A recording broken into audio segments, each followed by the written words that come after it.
चुल्लू भर पानी में डूब मरना। ये कहावत तो आपने कई बार सुनी होगी।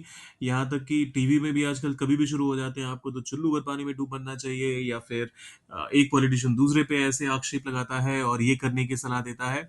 तो इसी चीज को इंग्लिश में कैसे कहेंगे, आइए वो सीखते हैं। लेकिन शुरू करने से पहले तीन जो एग्जाम्पल स्टेटमेंट्स हैं जिनको हम यहाँ पर देखने वाले हैं, इतनी छोटी गलती पर चुल्लू भर पानी में डूब मरने जैसी बात नहीं करनी चाहिए। अगर मैं तुम्हारी जगह होता तो शर्म से चुल्लू भर पानी में डूब जाता। वो खुद को चुल्लू भर पानी में डूब मरने के लायक समझ रहा था। अब इनको इंग्लिश में कहने के लिए आपको बेसिक बेसिक जो सबसे पहली चीज चाहिए वो ये कि इसको इंग्लिश में कहेंगे क्या, चुल्लू भर पानी में डूब मरने को इंग्लिश में कहेंगे क्या। आइए सोचते हैं, आइए समझते हैं। लेकिन उसके पहले आपने क्या करना है, सब्सक्राइब, लाइक और शेयर। आपको भी पता है ये आपके लिए फ्री है। और हाँ, अगर कमेंट में कुछ ना भी लिखने का मन करे तो फिर लिखिए प्लस। आज का टास्क आपके लिए यही है। तो कमेंट में जाइए, फटाफट से लिखिए प्लस, जिसका मतलब होगा कि मुझे और भी ऐसे वीडियोस चाहिए। तो इसकी इंग्लिश देखते हैं आप। डाई ऑफ शेम, शर्म से मर जाना या फिर चुल्लू भर पानी में डूब मरना। तो इसके लिए आप डाई ऑफ शेम का इस्तेमाल करेंगे।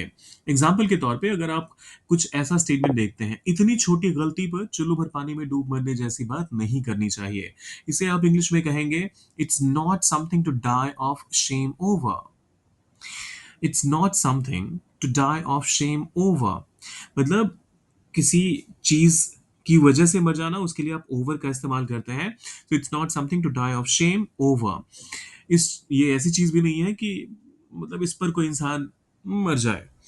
सो आप इसको अगर बहुत ज्यादा डिस्क्रिप्टिव वे में बनाना चाहते हैं और हर एक वर्ड का ट्रांसलेशन देखना चाहते हैं, तो आप कुछ यूं कहेंगे, इतनी छोटी गलती पर, on such a small mistake, dying of shame, talking about dying of shame is not the appropriate thing to do.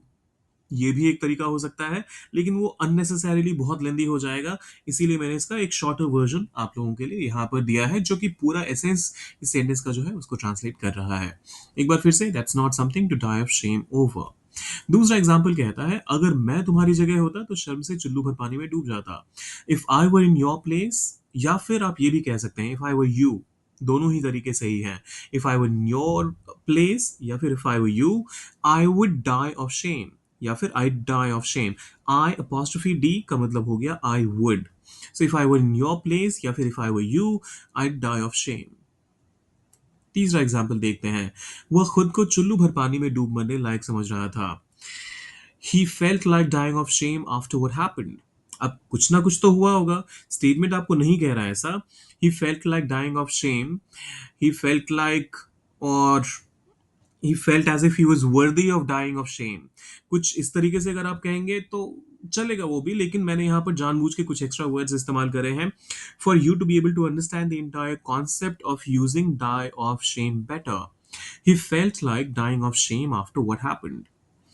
आखिरी स्टेटमेंट है, उसने ऐसा काम किया कि चुल्लू भर पानी में डूब मरना चाहिए। अब इसको कैसे ट्रांसलेट करेंगे डाई ऑफ शेम का इस्तेमाल करके, सोचिए जरा, डालिए उसे कमेंट बॉक्स में। और नहीं लिखने का मन कर रहा, कोई बात नहीं, बस सोच लीजिए क्या होना चाहिए इसका ट्रांसलेशन और कमेंट में लिखिए प्लस। जाने से पहले सब्सक्राइब, लाइक और शेयर करके जाइएगा। मिलते हैं जल्दी।